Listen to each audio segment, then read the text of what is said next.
Welcome everybody to Charity Radio. Hope everybody had a nice Easter weekend. So delighted to have in our virtual studios today, we've Pat Falvey.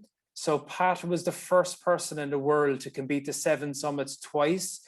He was the leader of the first Irish-led team to reach the South Pole, and he's completed over 150 expeditions. In addition, he's an author of a number of books and a regular motivational speaker. So very welcome, Pat. How are things? Well, thanks a lot, Dave. Great. I'm down here in Kerry at the moment. I was up in Cork earlier minding my dad, but now I'm back in the kingdom. So good man, great. Good stuff. And a lovely Easter. Yeah. Good man. And I know from you were chatting to me earlier about your father, so he's not too well, unfortunately.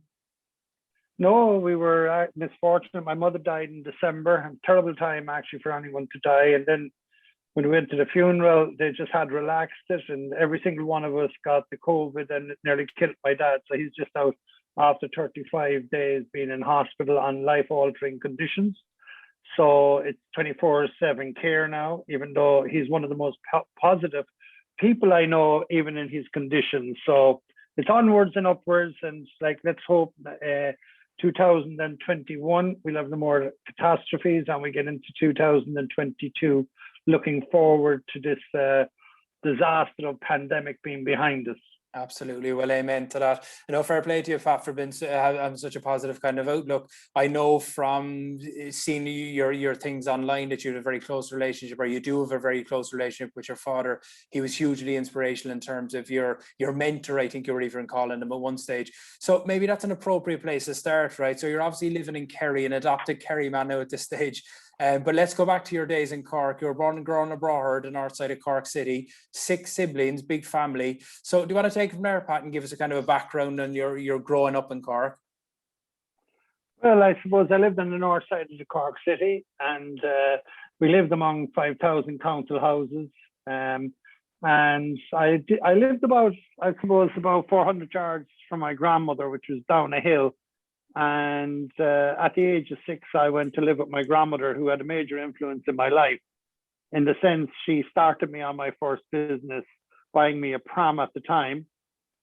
She was a carter, which worked in the coal quay, like it's like the Moore Street. If you're not from Cork, you'll know the coal quay. But it's an area where traders set up, and where they sell secondhand clothes and stuff like that. So my grandmother put me to work when I was 6. You could say it was slave labor, but I never looked at it like that. I love my grandmother.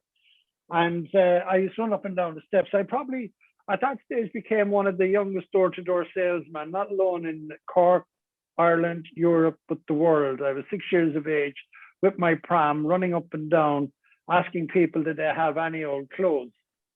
And they'd give me clothes, or they'd run me from the door. Like I learned to be thick-necked at that stage, because sometimes I was chased away from the doors, and other times I was given clothes. But the amazing thing about it is I'd wheel them down to the coal quay in Cork, which, as I said, is a mark. My grandmother would sort out the clothes, and announced to me what she did is I had my first collaboration. So I was probably the youngest store salesman in the world, and on top of that, she did a collaboration. And I've used that word ever since in relation to anything I've done.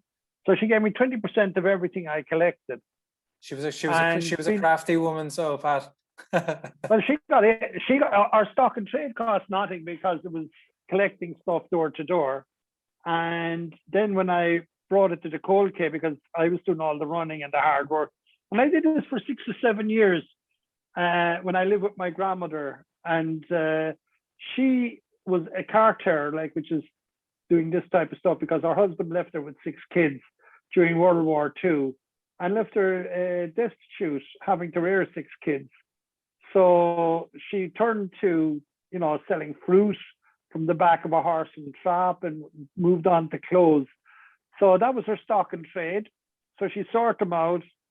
She gives some and sells some to mechanics and people that would want rags. And the others, she actually went to Macroom and Mitchelstown on the back of a donkey and cart initially. But when I met her, she was in the back of a high-ace van, and she'd sell her wares. And by the time I was 12, I never forget, I was going down to Cold K one day, and Americans were taking pictures of these poor kids, which they identified me as one of them. And they asked me, could I take my picture? And lo and behold, my grandmother told me a dumb priest never got a parish. So I put out my hands, and I got sixpence. And that was my first modeling job. But what happened was that they told me us Irish children, or they were talking to themselves, were far happier than their American children because we had nothing. And of course, that didn't make any sense to me, because my grandmother kept on putting the money into a piggy bank, and I deposited it into the bank every month. And by that stage, I had accumulated 750 quid, which was in 1969. And a house was 4,000. So I had a quarter of a house in the bank. And by what age? What age was this? 12 years of age. 12 years. That's fair going, yeah. Yeah. So I had no interest in school or anything like that. But what she did is she taught me lessons about, if you think you can, you will. And if you think you can't, you won't. So when I told her about the American saying this, she brought me into the front room. And as we all know, who is of my genre or my age, there was about 4 pictures in every house. JFK. There was the Pope, there was Eamon de Valera, there was the Sacred Heart, and of course the 4th one was JFK. And she put me up to him. She put me up to the 3 of them and said, my grandson is as smart as that. And she didn't use the word anthropological museum, but it was as much as saying the same. She said, I don't want my grandson to grow up like having to live a poor life, like, because she used to have to go to the toilet in an outhouse. And initially, like, it was with 2 planks they put lime into. And she said, what people don't realize is that everybody in the world, and like, I've lived with 32 tribes since some of my 150 expeditions, and nobody wants to live in an anthropological museum to see their kids not improving. Mm. So she taught me the lesson. She said, look, you're as smart as JFK. Now, I was a poor kid living in a 6x6 box room overlooking Cork City, looking out on the airport and watch the planes going in. So from that, I got the sense of the belief that arrogant or no arrogance, right? And I wasn't going to dispute with my grandmother, who would be a powerful matriarch. A wily woman. Well, she was. If you take any of those people that were in the Cold K or any of the traders, right, they're freaking tough people. Oh, absolutely, yeah. But they were natural negotiators. Like, you even see it down on Moore Street as well. Do you know what I mean? You wouldn't pull the wool over their eyes quick. They're kind of streetwise and hardened, Yeah, and it's not the fact that you wouldn't pull the wool over their eyes. They'd be, God, I'm sure they'd pull the wool over yours. I never forget, like, I collected this pants one time, and it was from a big fella. Like, he must have been a waist size of about 50. And we were down in Macroom, and we had all the wares there. And, this skinny farmer came along, and he was looking for a pant. So my grandmother got this pants, like, he probably was a 32, and this was a 50. So he put his 2 legs into it and pulled it up. And then she actually buttoned it from the front, but she caught her hands between the back of his pants and twisted it to pull it in. And she said, there you are now, sir, that's a perfect fit. And he bought it. I never forget it. It was for a half a crown at the time. And that's, of course, the old punt money. And she sold the wares, like, so she was a bit of a rogue as well. And but what she did is, believe it or not, she used to call me her bar of gold, and I never understood it for years and years and years. And my mother started calling me her bar of gold, and then, like all of the grandchildren, they call bar of gold. So we thought it was an endearing factor, except what it was for my grandmother is that I was the one that did all the work and the running and collected all the stuff, and she did all the selling. So she meant it as financially, like I was her bar of gold. That, in other words, I allowed her to make a living. And as I said, by the time I was 12, I had £750 in the bank, and a house was costing about 4,250. So not alone was I a happy poor kid, but known to myself, I was a happy rich kid too. So then you went on, I think at 15, Pat, you went away and got a trade, you became a bricklayer. So you obviously had the cash in hand. When did you first set up your business? I'm assuming it was construction related, was it? Yeah, well, I started as a bricklayer. I left, my father went broke and I was a bit pissed off, like, you know, because I had more money than him. And my dad at the time turned to the drink because a developer caught him for a lot of money. But my father was like, I suppose when you're 15 and something like this happens, you think like your father's an idiot, but he was no idiot. He just got down on his luck and he took to the drink for a small period of time. And so I left school to become a millionaire. And I said, like, I don't know that I can use language on this show Fire or not, away, but Pat, I suppose I away. better not. And I said, fuck it. I said, we're never going to be hungry again, like, And I said, I'm leaving school to become a millionaire. And at that stage, I had money in the bank anyway. So initially, like, what happened is when my dad was going through his bad period, I remember this, we all go through bad periods. I stepped in, and believe it or not, like, I held the business together, which he had was general construction. And it took him about a year to come back. And the instance that turned him was my mother got fed up. I was only 15 and a half at the time, but believe it or not, I falsified everything. And I got a license for a car, and I had an escort car at the time. And we went down and we dragged him out of a pub. So she told him if he didn't change his attitude, even though he was mortified, we got a phone call to say, like, he was down the pub and could we come down and get him. So my mother marched me into the car, went down in front of about 60 of his friends, walked to the back of the bar, pushed our way through the whole lot, caught your man up, got my dad up and said, let's Get go. out. And she dragged him out to the bar and she told him if he didn't change, like, that was it. And my father, who's my greatest mentor, turned around and he went on to be the Law Mayor of Cork City in the end, like, and he rebuilt his business. And at that stage, I was on the way. At 16, I was a director then of Tim Falvey and Sons. He had appointed me a director of it at the time. And then by the time I got to 17, I couldn't see myself making money in general construction. So I decided to go house building. And it all started and I met some mentors that believed in me. Everyone else thought I was an asshole, of course, in the sense of who was the snotty-nosed young fella from Grana saying he was going to be a millionaire. And was it a case, Pat, would you were going around and telling people you were a millionaire? Were you rubbing up people the wrong way, or was it you were just thinking this internally? No, I would say, people would say, what are you doing? I said, I'm going to become a millionaire. Right, okay. And I said, because you see, you can't actually, if you have a dream or goal in life, if you don't say what it is, your whole affirmation and your whole drive doesn't go towards it. So what we're operating with two different things. There's your conscious mind and your subconscious mind, right? So my grandmother always taught me, like, if you think you can, you will. And if you think you can't, you won't. So if I didn't say anything, I'd never have had the dream of becoming a millionaire. No, I didn't even know what a millionaire was. This will probably explain the reason why people are thinking behind the back, as your man thinks he's a fierce, cocky fella or whatever. Do you know what I mean? If you were kind of shouting out, I'm going to be a millionaire, people are going, feck this fella now. You know what I mean? People in Ireland don't take kindly to that sometimes. Yeah, well, the thing with it is, it's the same as Roy Keane said, like, I'd be one of the best players. Like, we come from the same type of a background. Like, people at the time would have said, who the effing well hell does he think he is, right? But it's the fact that the drive, the goal, the ambition. And then, I hate this. I hate people defining people because of where they come from. If I had come from Rochestown and said that, of course, it would be okay. But the people, this is a more affluent area of Cork, if it's in case you're not from Cork.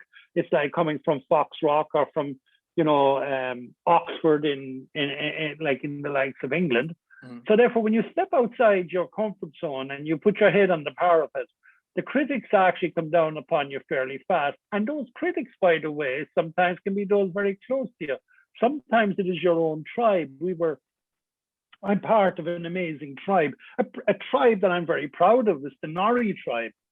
Like in Cork, the Nori tribe, was a derogatory statement for us poorer people on the hill on the north side of Cork City. So, to me, I said, well, up your own arse, Like, I have a right to have a dream as well as anybody else. And yes, I would say that it probably was obnoxious at the time, but it served its purpose by the fact that in believing in this, I attracted people, because they say that when you have a dream, goal, or aspiration, it attracts you to people of similar mindsets. And it happened, I came across this amazing guy, like there was two of them, Frankie Sheehan and Joe Carey, who came back from Canada, and they see the snotty-nosed 17-year-old, and they said, like, you know, how we'll give him a chance. And they talked to a guy called Owen O'Callaghan, who became one of the biggest developers in Ireland, you know, in the country, you know, in years to come. But he was broke at the time. So he offered me 4 sites for 12,000. And I went to the bank and they refused me. So I told the bank manager he was a fucking idiot, right? He was going to spoil my dreams. And I wasn't getting out of the bank until he gave me the 12,000 quid. And it was the same bank as my father. So what they did is they called security and they escorted me off the ground, kicking and shoving. And I telling him he was a freaking idiot, right? So anyway, I went to another bank and I met a guy called Tom Mead. And he actually facilitated my dream. And within about 2 years, about a year and a half, I had £1 million in the bank. And what year was this, man? This was going back into the early probably 80s. about 1977, 78, 79, into the 80s. I was broke in 86. Like, okay, I was so you're talking about late 70s, early 80s, of obviously dire time for Ireland in terms of the economy. Cork in particular, I mean, I think it was the mid 80s when Ford and Dunlops went belly up. So obviously a very difficult time economically for Cork and Ireland. What happened then, Pat? Obviously you had a huge business together. Was it the economy turned, or how did it? Where did it pan out? Again, what happened is, here was this kid like with a dream. But you're right in a way. When the success came, I was probably an obnoxious asshole, right? So I thought it was all my own doing. And of course, now, like, I had bigger dreams. I was going to become, you know, I would say a billionaire, but you know what I mean? I would make many, many millions. And I expanded too fast, too quick. I was illiterate. When I say illiterate, I had literacy problems. And I built a company that was far in excess of my capacity to be able to run. And in 1986, and it's only the older people will remember this, we were going through a very bad recession, like things were bad. But the mortgage rate at the time, believe it or not, was 18%. When you borrowed for a house, it was 18%. Like, you're kind of talking, just to give people a bit of context, you're talking anywhere now was about 2.4 to kind of 4% now, roughly. Where now you're talking over 4 times that back in the mid 80s. 9 times that. And then you're talking about, I had 2 million borrowed at the time. And like that, the banks always give you an umbrella when it's raining, like, you know, and they take it away from you when it's like, you know, when it's dry. So therefore, what happens? They pull the rug from under me. And not saying I didn't deserve it, like, you know what I mean. Anyone that, like, you know, it's just that I lost sight of where I was going, and I didn't protect myself. And like all these lessons I've learned in later life, that in turn has helped me, like in my expeditions and back to what I'm doing now. Like, I've been a serial entrepreneur.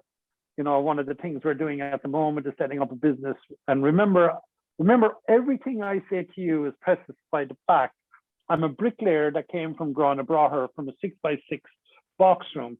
And if I can do it, and I'm sure you on all your listeners there, all your listeners, if it's the case that they have the right motivation, the right mentoring, the right coaching, that they would achieve a lot more.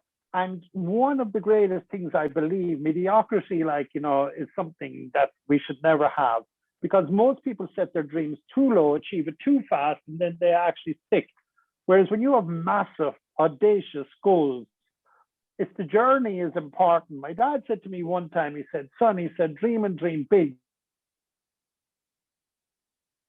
But remember, the following of the dream is where the success lies, not in achieving it. So therefore, like, if I say to myself, I come from Granabraher, because I come from a bricklayer family, that's my maximum ambition was that I become a bricklayer. I'd all the time, like, be defined by where I come from. my big thing is in mentoring people is you are not defined by where you come from. And in actual fact, I hate when people, would define people like, for instance, I was there and we were working in the north side on Blarney Street. That's actually where I was saying, like, the north side of Cork City. And one of my sister-in-laws got an interview. She was very, very smart, but she came from a place called Churchfield. And Churchfield had a bad name, the same as we have another area in Cork now called Knocknaheeny. But it's like Ballymun, Ross, or, it could be the Bronx or somewhere like that abroad. And when she applied to get a job in Pfizer's at the time, I think I can say it because it's long enough ago, they refused her. They didn't even send her an email back. But basically, they've seen her address. They looked at the address, obviously, and realised she's from the north side. You want to give her the job based on her address, yeah? Yeah. So therefore, I had moved into an upper area, of Cork at the time, and I had built a house. So I said to her, "This is the same girl. Apply for my house." And she got an answer back about a week later for the interview. 30 years later, she actually rose very high in that organization. But if she hadn't changed the address, she would never got that interview, basically, yeah? Yeah, and I have a strong belief, right? Okay, don't be defined, by what people think of you or where you come from, right? And too many people have that. And I also say to organization, many a great person I came from, backgrounds, right? Okay, that they would have actually had a slide kind of, cringe on, right? And, and even like I used to have a fierce chip on my shoulder about people when they ask me for my degrees, right? Like, I'm a motivational speaker. I speak all around the world. I've been on stages with the likes of Tony Robbins, Deepak Chopra, people within The Secret, people that would have sold 100 million copies. And again, specify this, right? Okay, I'm a bricklayer that comes from Ghana Roher. And, it's like if I can do it, anyone can do that in the sense if it's a case that they go the right course towards. And as you kind of touched on earlier, Pat, you obviously need the right kind of people to steer you in the right direction as well. Can I just pick up on one point you made earlier, right? Kind of finishing off the story. Obviously, you're doing very, very well, kind of early 80s in terms of your own background. It kind of went south in terms of your business, right? And you're very open and honest about your own maybe battles with depression around that point. And I'm keen to kind of delve into that a little bit. So do you want to tell me from that point on, like, where were you at in terms of your kind of mental health when it didn't pan out? Yeah, well, I suppose what happened is here was a person that had built a huge business. And in 1986, when I had 2 million borrowed about, I think, or equivalent. And that was 2% above the internet bank rate. And that was at 36 at the time. So I was on 38% interest on 2 million. And I didn't know, what happened is the banks were, really panicking. So because I overextended, I overtraded. And again, lots of people may not know what that is, but I've written a whole book on called The Accidental Rebel. So if your listeners are interested, just get onto my website, and pick it up at the, I'm even amazed, when I read it myself, I said, that's not me at all. The only one that would believe it's me, by the way, is my grandmother. You know what I mean? That the dreams and goals I set for myself, I would have doubted it myself. But when I read my own book, I see my grandmother in them, always about moving forward. But what happened is I was at a situation in 1986 where I came into a situation one Thursday, I couldn't afford to pay them in because the banks had cut my overdraft by, and again, it was massive amount of money at the time. I can't make out why they even gave it to me, but they cut my overdraft in a week by $250,000. And I had got the money in and they just took the money off the top, you know what I mean, in my cash flow. And where we come from a very proud family, I'm coming from the background we come from, our honor is that we always look after our people. So I had 200 people coming up to be paid. And thinking I had the money, I went to the bank like to draw down the money like for the payments, on the Friday, and they stymied the check. Overdraft. So which in turn, like they just said, no, we cut your overdraft by $250,000. Like we're not giving it to you. And I panicked, and already like I was under stress because it was a very stressful time, and my mental health wasn't. When I say that, I was anxious, I was stressed, I was fearful.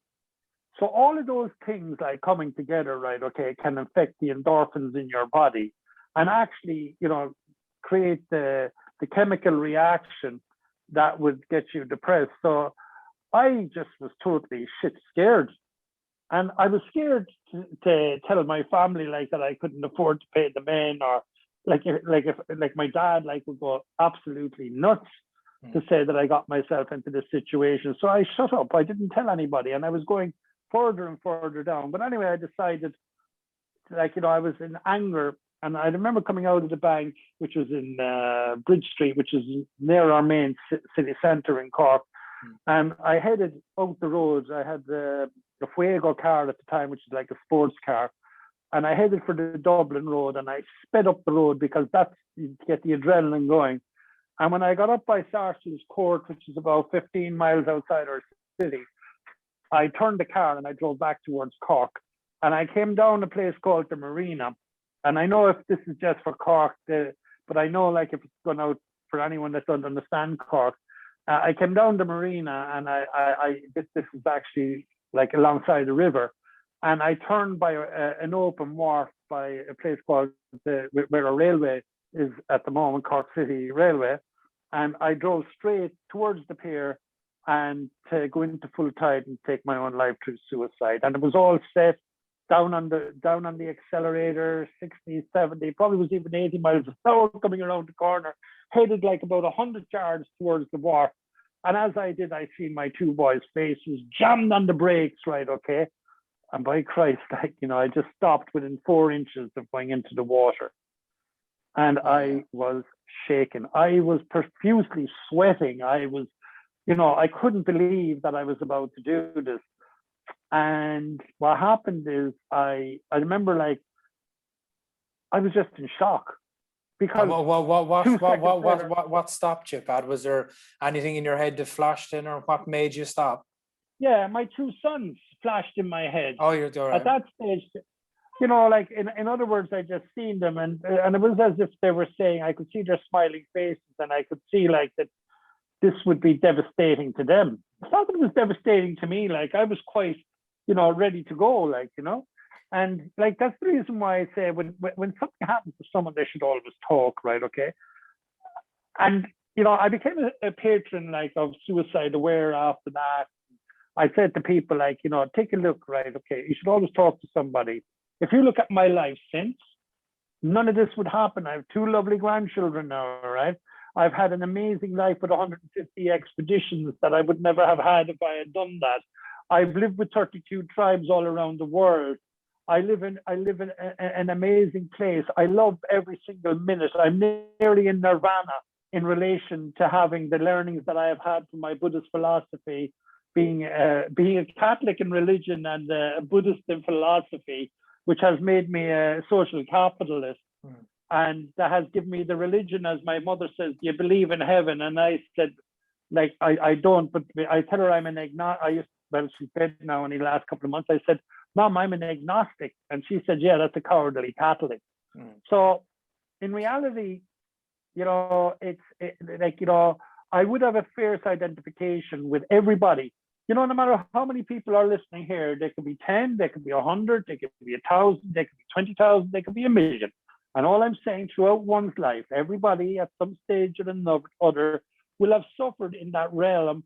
And I won't say depression because there's a whole gambit of it there. Like we have clinical depression, then we have self-esteem depression, then we have like lots of other things, right? Okay, in relation, anxiety, fear, all the elements that actually goes into creating a change of mindset into what we would call the lowering of your body ability, those endorphins, the 7 billion. We have 7.5 billion cells in our body. And when we get into an anxiety, a fear, problematic problems, all those 7 billion cells close down.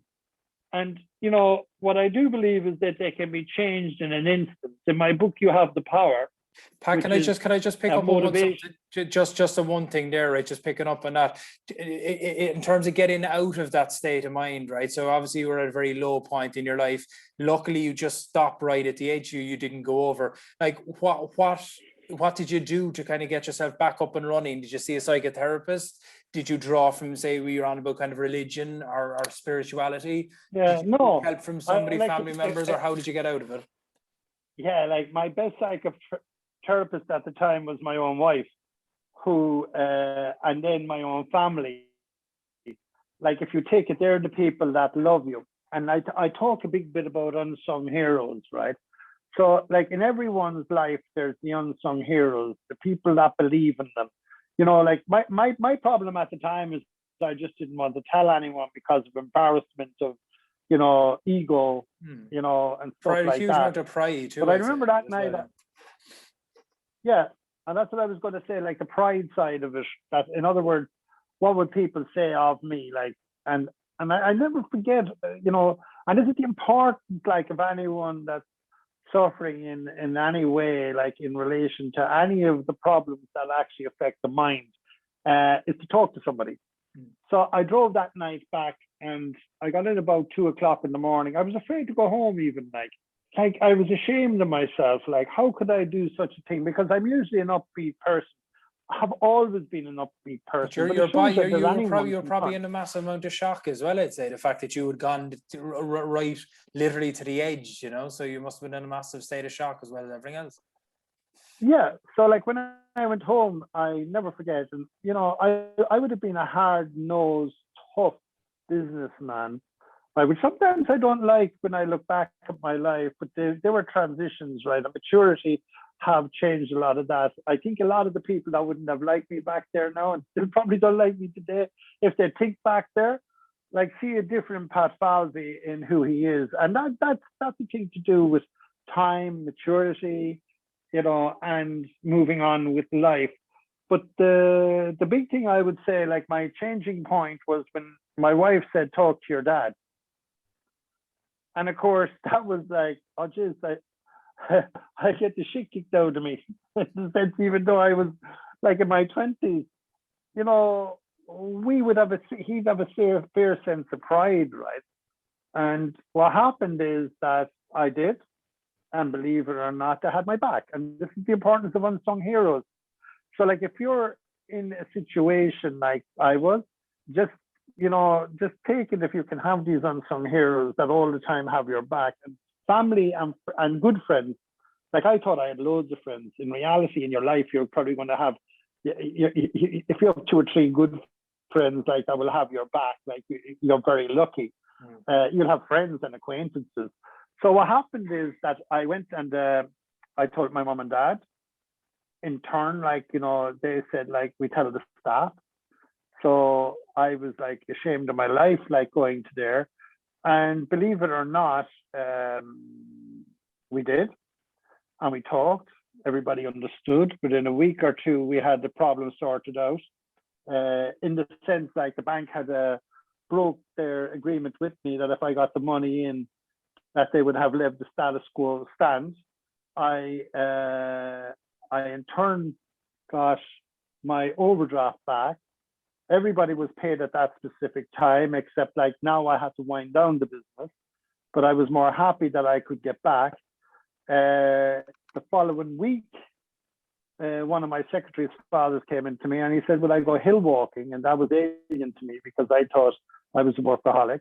I'm not a walkaholic, but this is where the importance of even in resilience come in, that for people to change course when they're at their worst. In other words, if you lose your job, take it to the worst. You know what I mean? There's people at the moment and they can't afford to pay their mortgage. Don't pay your mortgage if it's the case that you can't live. Come to an agreement. And then if it's the case, the worst case scenario is that you could lose everything, which would turn around in the end, like, that nearly happened to me with the banks trying to take our family home. And in turn putting pressure on my wife, in turn putting pressure on us. So there was a lot of shitty times, man, that we had. But everybody does go through it. Like, you know, anyone that's can I working just pick for up on that anybody. there, Pat? Sorry, just in terms of the hill walking, then I suppose, was that a way of, I mean, de-stressing? Obviously, if you're kind of doing exercise and getting a bit of the endorphins going, did that act Yeah, as well, a kind of de-stressor? I tell you, if an endorphin jumped up in the air and bit me at the time, I wouldn't have known what an endorphin was, right? Now, like I've studied it for 30 years, but at the time, what happened is, and like it happens by accident. Someone said, would I go hill walking? And I never forget it. I went on my first hill walk to Kerry. I got up a small mountain called Mangerton Mountain, which is only, for those that understand feet, 2,400 feet. And I went down with people that were older than me. When your man came in, I just wanted to get rid of him, but he persisted and I went for a walk. And I was so stressed, I found it very hard to get to the top of that hill. And I was absolutely knackered. And then I sat down for lunch, and it's the first time I could hear, you know, the sound of water rolling over rock, that I even noticed that grass was green and that there was a thing called the lake below us, which spectacular scenery. And that was over the lakes of Killarney. And I got to the top of this small mountain. And it took huge effort, but that stress, that challenge eased my mind, because you can't think of two things at the one time. So challenge can be a format of therapy. So I got down the mountain and they said like they were going climbing Carntool, which by the way is Ireland's highest mountain, the following week. And even though the banks were taking us to court to take our family home, I had read a couple of weeks before that someone died on Carntool. So it was like half a suicide mission, I think myself. But it would drive me to the fact that I lost 3 nights sleep that week thinking of getting to the summit. And now I've been to the summit over 2,500 times. I've had about 15,000 ordinary people like to the summit throughout the period of time that I have. That's outside what my business, you know, because we'd have coaches here doing that. And when I got to the, can I just ask about, just to make it in terms of making a transition from, say, climbing Carntool, as you said, Ireland's highest mountain, to climbing something like Everest? Obviously, I'd imagine it's a huge difference in terms of the undertaking. Like, what level of training do you need to be at, just say for the ordinary person now looking in, to go from climbing Carntool to climbing Everest, say, or a high peak? Well, like, let's put it this way, it differs, right? What I would say is when I got to the top of Carntool, it was my Everest. You know what I mean? It was Everest to me. And then when I got there, like, I'd have heard of Everest, I wouldn't have known much about climbing. I just said to Valdine, when I was on the top, I'm going to climb Mount Everest as a throwaway statement. But the throwaway statement was as big as you could get in climbing mountains. And it brought me on a journey. And that journey took me all around the world. It actually made me train to have a lot of other successes in between. It gave me a journey that brought me to different cultures, meet different people. And this is where, you know, this Norrie, even though I was very successful, was still trapped in this mindset of Ireland only, right? It brought me on a worldwide kind of tour that actually made me see that people all around the world, I never forget my grandmother used to always say Russians like had horns on them, you know, like, you know, during the Cold War. The communist paranoia people had in the West. Oh yeah, like that. In other words, these were different. It must be that they're aliens or something like that. So when I started expeditioning, I started coming around like with Muslims, Hindus, you know, Russians, Americans, you know, like every type of nationality, Chinese and things like that. And the one common denominator when I met them all, like, was the passion for what we were doing, which was adventuring. And then, like, sitting in, you know, tents and sitting in mess tents with them at different locations all around the world, I realized that we were all the same. You know what I mean? That there is different no backgrounds and different things, but I mean, people are people. Yeah, absolutely. But in saying that, what happened was it gave me, like, after meeting these people, I just said, I want to see the world, like, you know, from Grana Braher to to probably going to Youghal for my holidays, you know, like just down the road, 30 minutes, and we sang a decade of the Rosary, like to get to Youghal safely. Here I was now, like deciding, like the ends of the earth is my goal, like, you know, to the top of the world, to the bottom of the world, to the top of the bottom of the world, to crossing glaciers, to climbing mountains. Not one for doing things by halves anyway, clearly, but all or nothing mentality. Yeah, so like it brought me on a journey, and life is a journey. And do you know what? More so than anything else, like, you know, and if everybody here that's listening, like, think about it, right? You are, like, you know, like if you look at my bio, like I'm down as an explorer, an adventure author, you know, and a speaker, right? But explorer. And like the one thing I would say about an explorer is every single one of us are the explorers of our own lives. When we're brought into this world, we're on an expedition. And that expedition, however long it lasts, we will have to be, you know, amazing explorers to actually have that blossom into taking in everything. And, you know, I like when my grandchildren were born, like, you know, and more so I took notice with my grandchildren than my own children because I was completely preoccupied.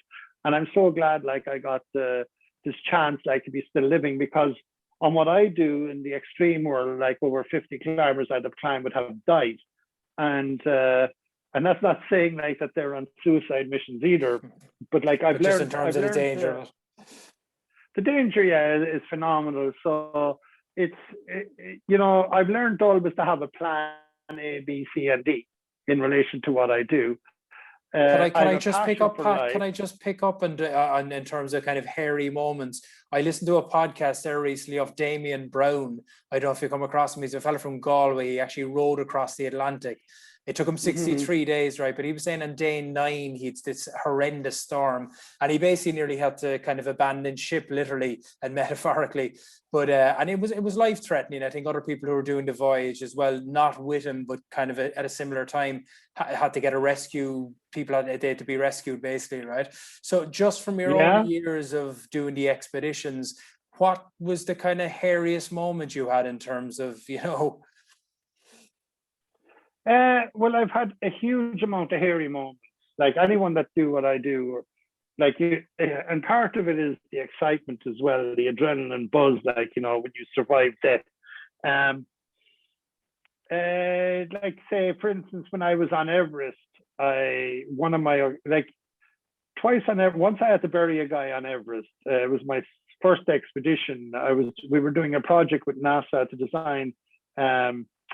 You know, a suit for a guy to jump out of the border of space. But the American astronaut that was with us, who was the main scientist, he died, you know, at Advanced Base Camp, and we had to bury him. Right. And that was absolutely shocking. Another time, of hypothermia, or how did he die? He died of pulmonary and cerebral edema. That's actually where there's the flooding in the lungs and the swelling of the brain. And it can happen, like, but the thing with it is his next job was to design a telescope for Antarctica. And like, he gave me a great love, like, you know, of going to these strange places. Like, one of my great ambitions is I want to go to space. And that's after all coming from him. I'm 64 now. Like, the question is, by the time I die, this bricklayer from Granabraher, will he end up in space? Now, I might be able to afford it, but like, if I train people to be able to do it, I might get to space. And, you know, so like Karl Heinz was his name. And that was one that was terrifying, because that was the first time you couldn't even bring him back to his family. We had to put him in a crevasse, put some rocks over to him, and he's buried for eternity, like moving down through these glaciers at about 3 foot per day. And probably in about 1,000 years' time, he'll actually wash up at the end of the glacier, fully preserved. Now, that was frightening, because that was my first trip to Everest. And I never forget, like, when I was going, my dad said to me, he said, "Hey, son," he said, "why don't you take up golf?" Because it was at the time, like, I think 1 in 6 would die. And you know, like the way that you take things into your head and the negative starts crawling in. But anyway, lucky for me, the following day on the Cork Examiner, front page headlines: "Golfer got hit by golf ball, died." So that put away the put away the fear of actually climbing Everest. So I learned all about how to make calculated risks. And from my business world, I learned well on that one. So I learned all about the people that died, that didn't die, where they died, how they died, what was the results, what you'd have to do, all of the things like in a plan A, what if a storm comes in, you know, do you give up and just head home? If it's the case, you get a bad shock. So even to the fact, right, okay, if it's the case someone dies, what do you do? Does it freak the shit out of you? But I mean, you're obviously I'm assuming that you'd be in a situation where, you know, it's an absolute tragedy if somebody dies in the voyage, but you might be in a situation where you just can't turn back. You know, you need to keep going on. So you need to prepare for that too, obviously, that eventuality. Yeah, and that would be more like in the likes of the Antarctic. And I did nearly die myself once, just 1 hour from the summit of Everest, and I turned. But I came back the next year. I spent 58 days to get to this point, and I got pulmonary edema, which is the flooding of the lungs, cerebral edema, which is the pressure on the back of your eyes and swelling of the brain. Then at the same time, I got what we call thrombosis, which is a thickening of the blood, lost my peripheral vision, and I crawled my way back from 1 hour from the summit of Everest. But I was lucky I had a team with me, which were behind me, and they got to the summit. So I led the first Irish team to the summit of Mount Everest from Nepal. And this is very important, when you're building anything, it's the team that you put around you. I am just but one cog in a wheel. And it gave me the accolade of being, you know, one of the first people to climb Everest north and south and the 7 summits twice around the world. And believe it or not, again, you know, and I'm quite proud of it, that I became the first person in the world to do that. And I always think about my grandmother saying, if you think you can, you will. And if you think you can't, you won't. So we thought we could. And there we were, we did. And we had a great time doing it. So it's about having that right mindset. Pat, I'm looking at the background there, patfalvey.com. Obviously, with COVID, the last kind of 12 months has put a gallop to your, you know, any adventures that you would have. How has the last 12 months been? I mean, you touched on the fact that your mum got very sick and died, unfortunately, December of last year. Your father is unwell and you got COVID yourself. So obviously a very, very tricky time, yeah? Yeah, it's been an amazing journey. I tell you, every now and then you do need a kick in the ass, you know. And what this has taught me is about being resilient, right? And also accepting the fact. And what's happening is I do lots of talks around the world now, alone, in January, February, and up to now, probably about 25,000 people, you know, on direct lines in relation to resilience. The simple fact about it is, for most people have problems when great problems occurs, it's not your fault. And, you know, sometimes there's not much you can do about it. So it's about acceptance. And then about pivoting.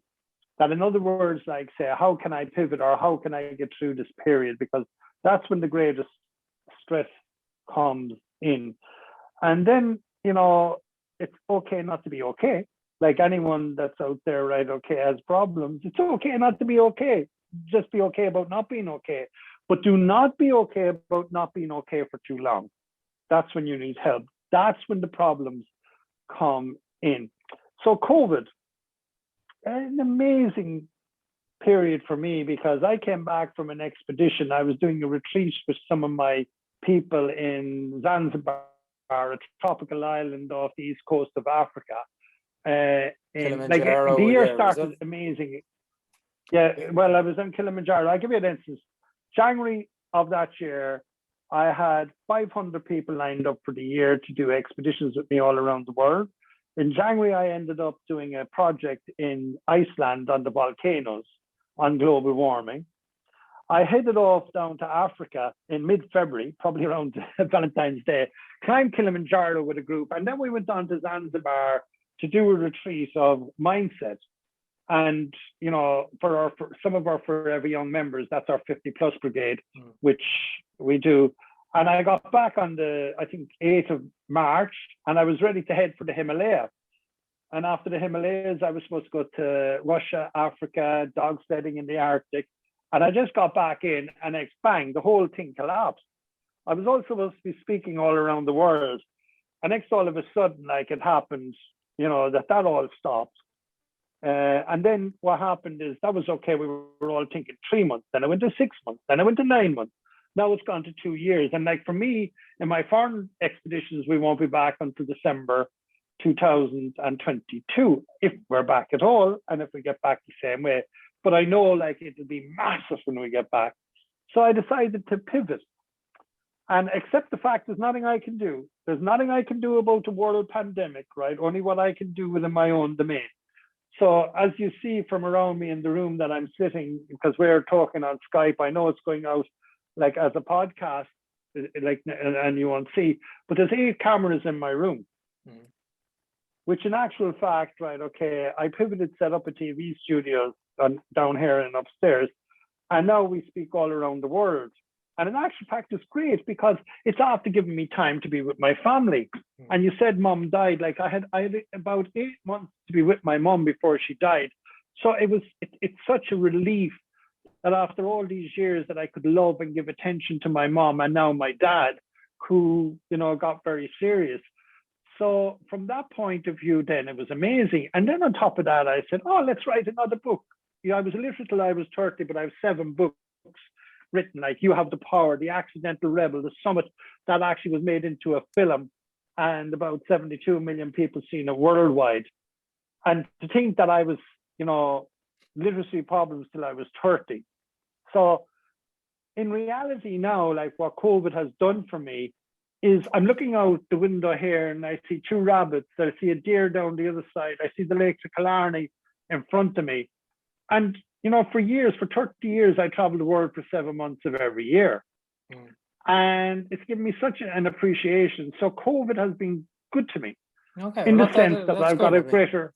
I mean, yeah, like Yeah, and- obviously you've kind of made the best of a bad situation, and even from a work perspective, it's all about improvising, isn't it? I mean, you, as you said, you have 7 or 8 cameras set up there, so you can do as much as you possibly can online, which is good.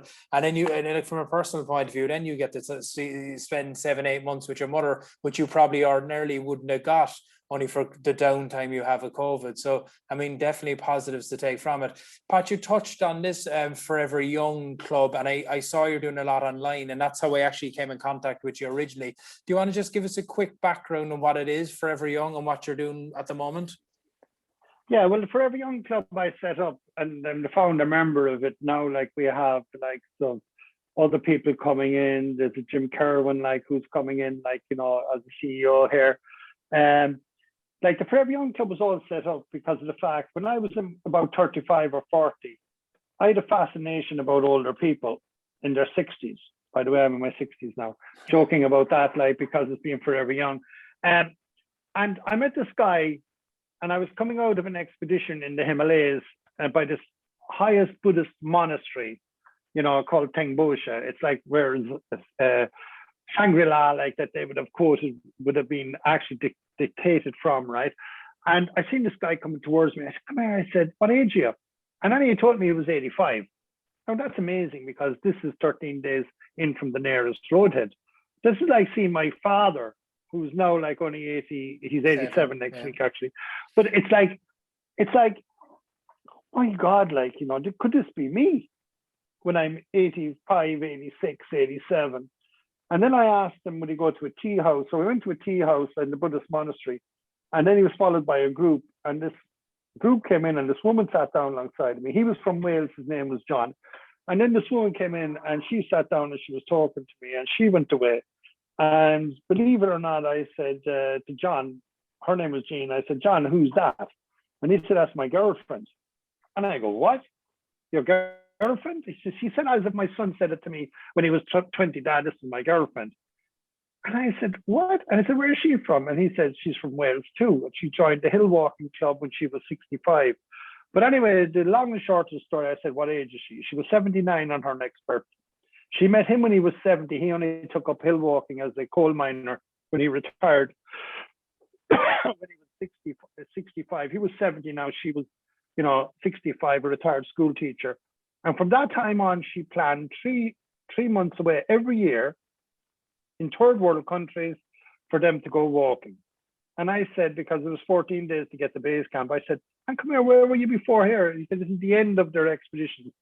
He was in Mongolia and he was in Tibet. And I said, when I get into my 50s, I'd set up the Forever Young Club. So what happened is I set it up. We have a fantastic following with it. And now in the pandemic, we're going worldwide. And people say to me, like, you know, and what are you doing worldwide? This is a legacy piece for me, right? And I said, I hope to have 2 million members in the next number of years. So 2 weeks ago, we just started it on my own newsletter, and we're after ending up with over 700 members. We have an amazing director, Jim Kerwin, who wrote the book Get America Fit, you know, or The Exercise Factor, it's called. And he's a man like myself on a mission. Like, he has a great love and passion for this as well. So it's about making sure, because if you're part of a tribe, did you know, like, that if you're part of a tribe or a community or a family, right, you will get 10 years extra of your life. Now, you can still die anyway, but, like, you know, they say, like, you have a better, healthier, more sustainable life if you hang around with the people like that have a like-minded mindset as you. Yeah. Whereas if you left that go, so the Forever Young Club, like, is like it's an amazing group of people that will have similar mindsets. We will be, the first thing is, I suppose, is to live a healthy, sustainable, more enjoyable life as you pass 50. Now, it's also open to members. Like, if you look and listen to me, like, you know, yes, I'm in my 60, I'm 64, heading for what we call the old age pension, which I hate anyone calling that. Like, you know, it's a retirement pension. And at the same time, my mindset is only that of a 35-year-old.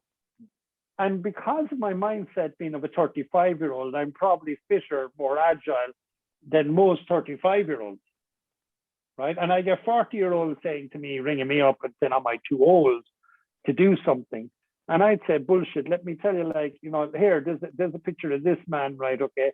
He climbed Kilimanjaro with his 49 and 51-year-old sons, and he became the third oldest in the world. A lot of what goes on in our head is in our mind, right? And, you know, and there's nothing you can do, by the way. Like, and we also say this for people within the Forever Young. Like, we have people buying this for their parents, that they want to make sure that they're part of some sort of tribe or community as they move forward.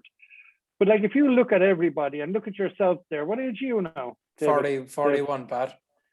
41. Well, like, let's put it this way. For people that are 50, and this is a fact, for everyone born at the same day at that time, 50 years ago, that 50% will be dead by the time they're 80. Now, hopefully we're getting better, right? But for people born at my age, that's a definite, right? 50% of everyone born, like, you know, in the same year as me will be dead by the time they're 80, and 50% will be geriatrics. And again, you can't do anything about it in a lot of the situations. In other words, like, as healthy as I am, I'm carrying conditions. I could die. Like, my oncologist says, Pat, you have only a 25% chance of getting to 80. That's me, like. So I'm going to freaking well enjoy every minute of my life. And if I die in between, I'm not going to die saying I should have done. I'm going to do. There's too many people procrastinate about the fact that they're, you know, that they'll wait till they're retired to do something that they want to do. And that goes from people of your age to people of 50. But one of the sad cases I had is a friend of my father's who decided he'd do nothing till he was 65. He'd build his taxi business and get another 10 or 15 taxis, and then he'd go and he'd enjoy his life. And my mom and dad were going away on a cruise with them, and he dropped dead the day before. And like, that man, like, looked okay. So it's like, if you want to do something, just do it. Do it. Go and do it. Good stuff, Pat. And then obviously with the COVID situation and all the uncertainty around that, we don't know where we're going to be. But what's the next trip planned, and when do you kind of envisage that will be? Well, what we're doing is we're opening up Ireland now. We're opening up our retreats. We're opening up our walking adventures from the 1st of June. Hopefully, if it's the case, we're not in lockdown. And if we are, we just have to get over that. Like, we'd have to build a bridge and get over it ourselves. But we're planning that. But our worldwide adventures will be opening up on the 1st of January. So we said there's no use in trying to do something now. Like, it's too volatile. It's like, there's too many regulations going on around the world. So I'm sitting here on my arse, you know, developing the Forever Young Club with a great team of people, like, under the leadership of Jim Kerwin. and I'm writing a new book on leadership and resilience.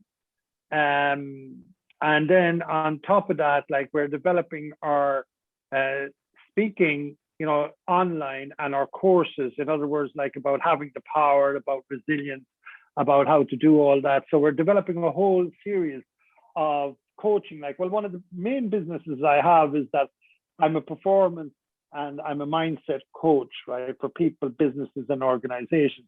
And one of the nice ones I got recently is being a Cork man. Like I read this now. I know where you're going with this. The Kerry footballers.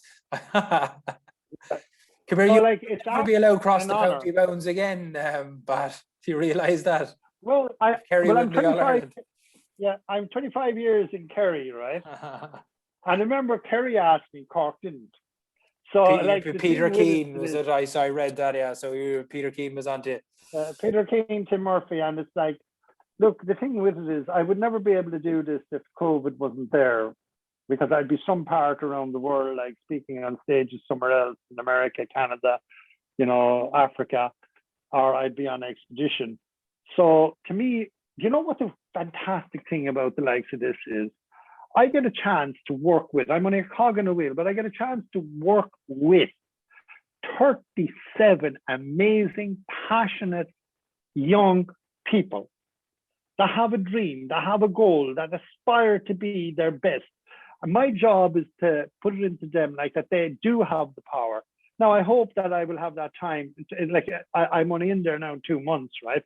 Like it's a very fast type of turnaround, because I think for everyone in the country that we would believe that it would be good for everybody if it's a case that someone else won in All Ireland.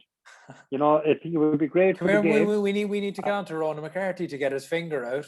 Are you sure you're not a mole now for the Cork team, yeah?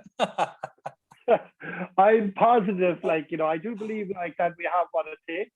I hope, cross fingers, that will happen this year.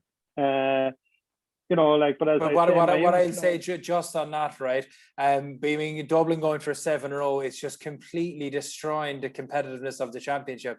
And I will be all on for it. I don't think Cork have the capabilities, unfortunately, this year of winning it, or for the foreseeable, for that matter. But I certainly wish Kerry all the best and hope they can do it, because I think otherwise it's a one team championship at the moment, And with Dublin now getting caught training there off guard, Desi Farrell suspended for 12 weeks, so that might give the rest a chance. Well, the whole thing with it, look, is they took the gambles and they took the chances. Like, these guys are smart. Did you think that was the only time that they broke the rules? Oh yeah, they were doing it every day. Like, you know what I mean? Like, I know that most of those Dublin team were out there training their arse off, in relation, because they really focused in on the 7 in a row. I was surprised. So I'm surprised they weren't a bit cuter. Like, if they were doing it, that they would do it kind of and be a bit cute or not get caught, because they were very kind of open about it. Training in the GA club in somewhere in North Dublin, was just madness. Well, the whole thing with it, you didn't think that was the first time they did it. The press arrived and seized them there. And this was actually happening all the time. Oh yeah. And it just happened that they said this is an ideal time to get a story. And as much as I'm, the one thing I know about press is that, and I try to stay away from it a lot of the time, is they can be your best friend, and by Christ, they can be your worst enemy. So when you put yourself above the parapet, be ready to have your head shot off. We'll leave it so on that, Pat, on those parting words.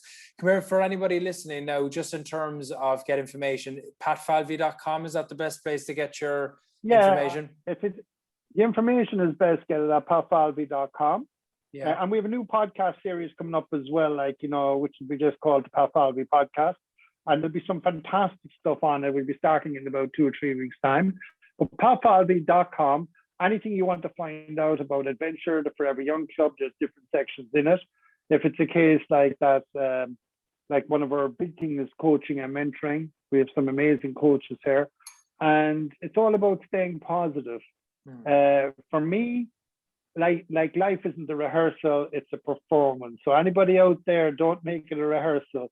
Don't actually let things go and leave them slip.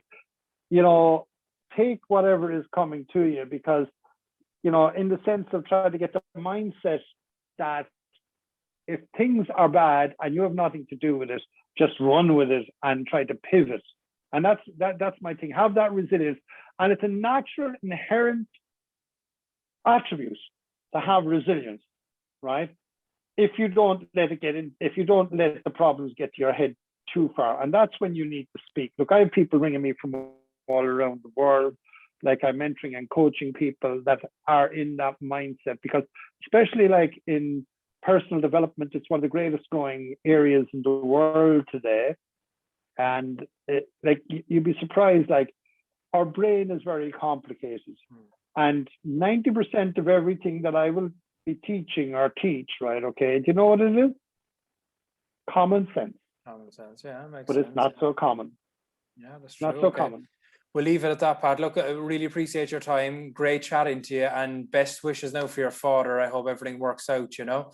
So thanks again, Pat. Thanks a lot. Okay, buddy. Thanks. Cheers.